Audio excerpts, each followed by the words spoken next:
Yo, what is up guys, my name's Hakiii, and in this video we're gonna take a look at the most overrated vehicles in GTA Online. Some of them overpriced, some of them overhyped, whatever you want it to be. For every car on this list, there's probably a better option. Beginning with the armored Karuma, which is a great car, but only for beginners. It's probably the bare minimum you can get for a car that has the armored title, because it doesn't have any explosive protection whatsoever. One rocket, one missile, one sticky bomb is gonna blow this thing up right away, and then it has some semi-decent bullet protection, but that's pretty much it. It's just got the window plating to make it harder for people to get you with an AR or something. Now, a very similar vehicle is the Night Shark, and it's just bigger and better in every way pretty much. I mean, sure, it is a bit more expensive than the armored Karuma. It's actually more than double the price, but I do think it's worth it. So anyone trying to decide between the two, definitely wait, grind a bit more money, and save that extra buck for the Night Shark. Is so much better. It's got good explosive resistance. It could take up to a couple rockets,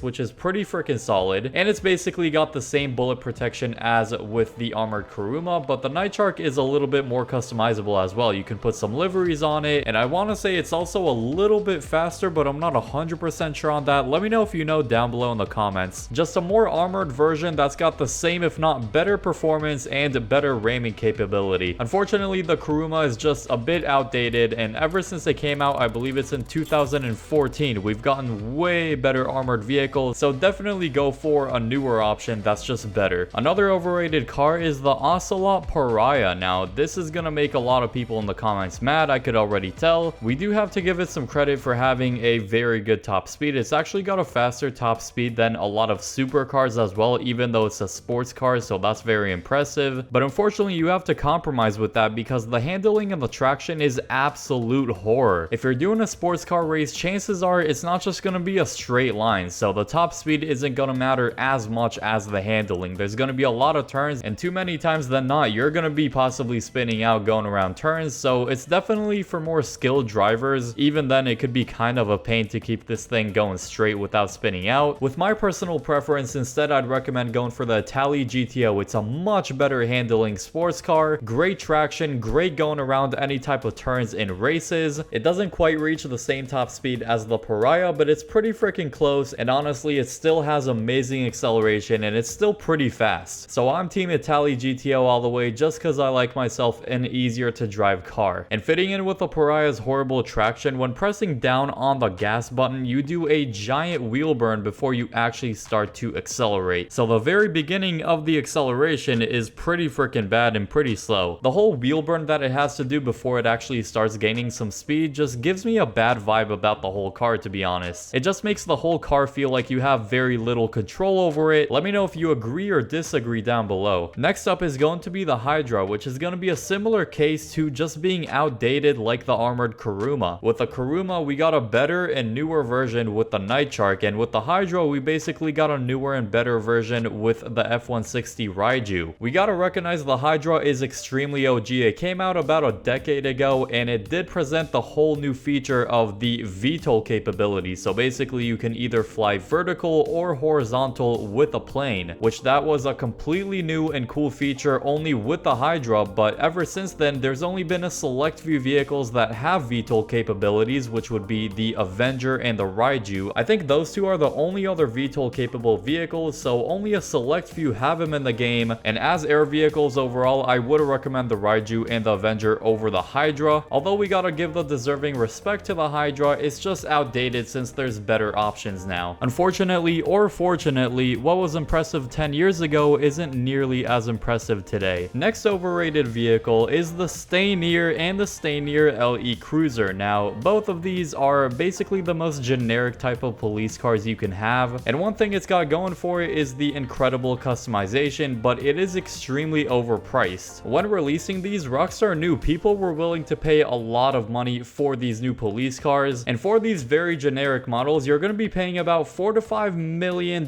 which is absolutely insane. That is so not worth the money for cool customization only. Instead, you should actually get the Gauntlet Interceptor, which is basically the Hellfire just in a police version. That one's much cooler. Now, question is it also extremely expensive and extremely overpriced? Yes, but at least you're getting a cooler version of a police car. And that's why we're seeing Rockstar releasing more and more police versions of random vehicles, not just generic Stayneers. I'd love to see them make a a police version of the Toros in game, the Lamborghini SUV, that'd be pretty cool. Or a police Buffalo STX or a police Vigero ZX. Those would be super sick and people would pay a lot of money for them, but at least they're cool versions of cars. Another overrated car is the Tyrant. Now this is the fattest supercar in the game. The width of this thing is actually crazy. It's gotta be like almost twice the width of the 811, which is also another supercar. I swear like two Fister 811s can fit inside one Tyrant. The car is so freaking wide. It's way oversized for a supercar. And of course with looks it all comes down to personal opinion, but my opinion is the car doesn't look that great. The back of it looks a bit odd. The front of it looks okay. And there's no reason why anyone should be paying over $2.5 million for a supercar like this. It's one of the most expensive supercars in the game. It's definitely up there. The looks don't do it justice, the size doesn't do it justice, and the price definitely doesn't do it justice. And it isn't a bad performing car, but it's not one of the best. So honestly, I'd only use it if it was like the #1 best supercar for racing, but that would probably go to the Krieger or maybe the Emirates or the LM87. The Futo GTX is up next, and it is actually a drift car. Very similar version to the regular Futo, just with some actual good customizations. So one thing it does have going for it is some solid customization options. Some people really dig the look of this one. I gotta say, I don't see it. I'm not too crazy about the look of this one. I think the pop-up headlights are cool, but that's pretty much it. The car just doesn't look nice to me. If someone were to make a car based off a rat, this is what it would look like. It just looks like someone just took a rat and said, I'm gonna make a car inspired by you and make it look somewhat like you. Man, I could already hear the keyboard warriors. It's one of the most popular vehicles for drifting, and I'm not a big drifter myself, so honestly I don't get it, but based off the looks and the $1.2 million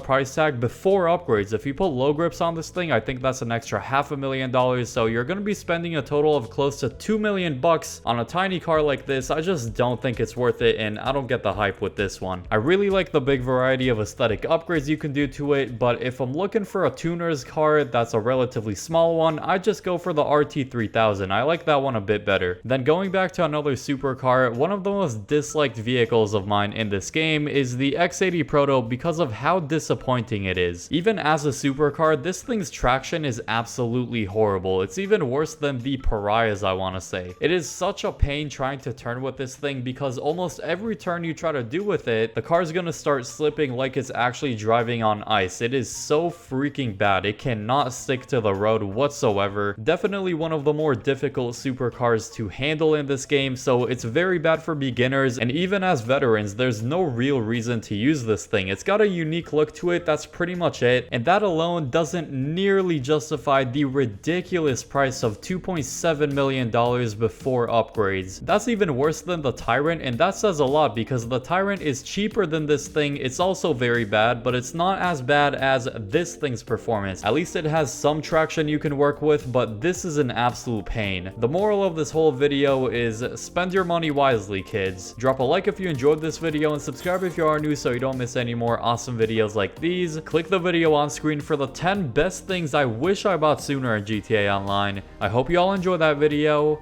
and peace.